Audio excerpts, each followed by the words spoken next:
Бүтін Қырғызстан Мадумаров. Процедуралық мәселе. Процедуралық. Нұрлан Тұрғынбекович, сіз депутаттардың аверіне шек келтірген ұшырда тыйып қойышыңызды сұранам. Регламент бойынша. Бұл бір. Екіншіден, мен момды алып көрсетіп отқанда Нұрлан Тұрғынбекович дәлелдеп беріңіз деп атам. Мен сізге қайырылдым. 10 минуттық фракцияның уақытысы бар. Мен ошонда айтам деп сөйлеп атам.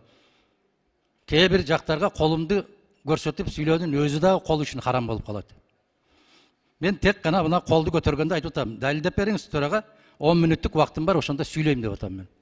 Бардық нәрседен қара нәрсені көре бербегілі. Чошылабағыла көп.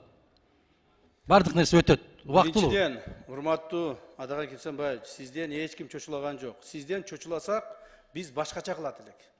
Сізден чошылабайбыз. Сізді біз мамлекеттик ишмер катары, депутат катары сізге кайрылып атабыз. Сізден чошылагыдай сіз кимсиз, бөжөкөсүзбү? Сізден чошылабайбыз. Сіз коркпоңуз. Біз сізден қорқпайбыз, сіз бізден қорқпайсыз. Бұйырса мамлекеттік деңгейде ғана ишти аткарабыз. Нұрлан Тұрғынбекович, суроону мен сізге бердім. Ошол регламенттин 65-ші беренесinin 4-ші пункты. Сіз мындай бір түшүндүрмө берип койсоңуз.